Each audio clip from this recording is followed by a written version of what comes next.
Assalamualaikum warahmatullahi wabarakatuh. Apa kabar anak-anak sekalian? Semoga kalian tetap dalam keadaan sehat walafiat.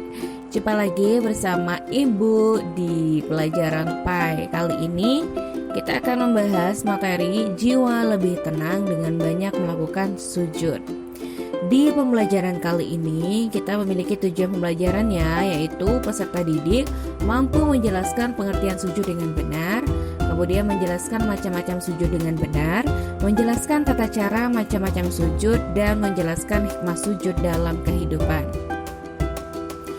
Anak-anak tentu sering melaksanakan sujud ya, baik itu ketika kita melakukan sholat 5 waktu ataupun mungkin sholat sunnah lainnya, atau mungkin pernah juga kalian lihat orang-orang yang melakukan sujud di lapangan bola, mungkin ketika dia mendapatkan peringkat atau di tempat-tempat lain.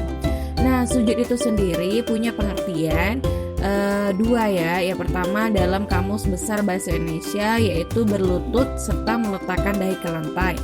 Nah, pengertian yang kedua yaitu pernyataan hormat dengan berlutut serta menundukkan kepala sampai ke tanah.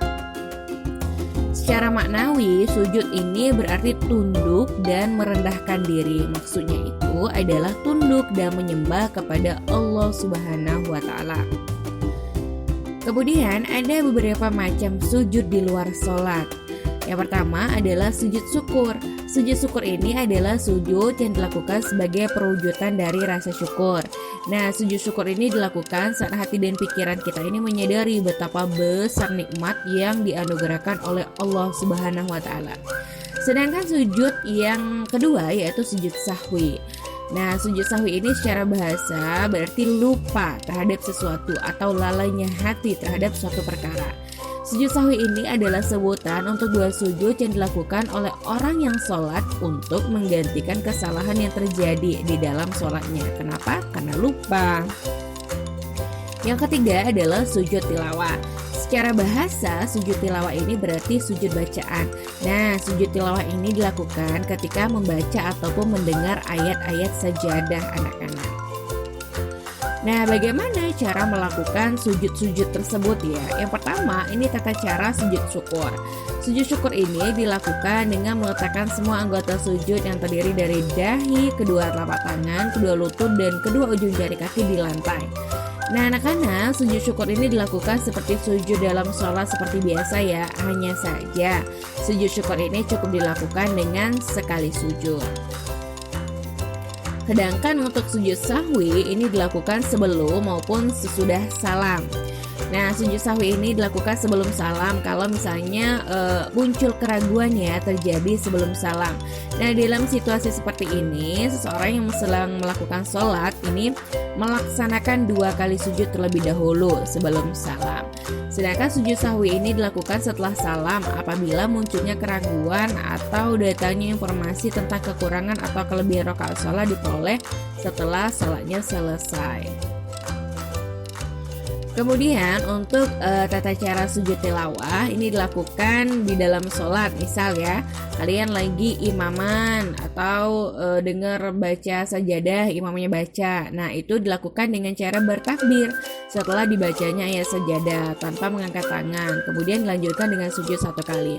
Setelah itu bangun dari sujud untuk berdiri lagi dan melanjutkan sholat. Nah, kalau misalnya bacaan Al-Qur'annya itu dalam sholat belum selesai, bacaan dilanjutkan sampai selesai, kemudian dilanjutkan dengan ruku. Adapun jika bacaan ayat sudah selesai, setelah bangun dari sujud langsung dilanjutkan dengan ruku.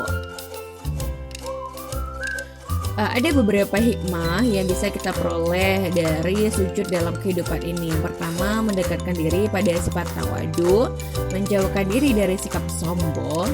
Kemudian bisa juga memotivasi kita untuk meraih prestasi. Dan yang terakhir yaitu terciptanya harmoni di masyarakat. Anak-anak, itu tadi materi mengenai sujud dalam kehidupan sehari-hari. Nah, selanjutnya ini ada latihan bisa kalian kerjakan di buku latihan. Yang pertama, saat pengumuman juara pada pentas PAI bidang lomba MTQ, Andi dinyatakan sebagai juara pertama. Andi pun segera bersujud syukur. Bagaimana cara Andi melakukannya? Nah, pertanyaan yang kedua, pada suatu malam di bulan Ramadan, tilawah Al-Quran di masjid terdengar sampai rumah Siti. Saat itu Siti mendengar bacaan sampai pada ayat sajadah. Siti pun bermaksud melakukan sujud tilawah. Bagaimana cara Siti melakukannya? Nah, selain dari dua pertanyaan tadi, anak-anak juga bisa mengerjakan ini di rumah ya, yaitu aktif berkreasi. Anak-anak membuat skenario tentang pelaksanaan sujud syukur, sujud tilawah, dan sujud syahwi. Kemudian praktekkan ketiga macam sujud itu sesuai dengan contoh kasus yang anak-anak buat. Itu bisa dikerjakan di rumah ya, PR. Nah, itu aja materi untuk hari ini. Semoga bermanfaat untuk anak-anak sekalian. Ibu akhiri, wassalamualaikum warahmatullahi wabarakatuh.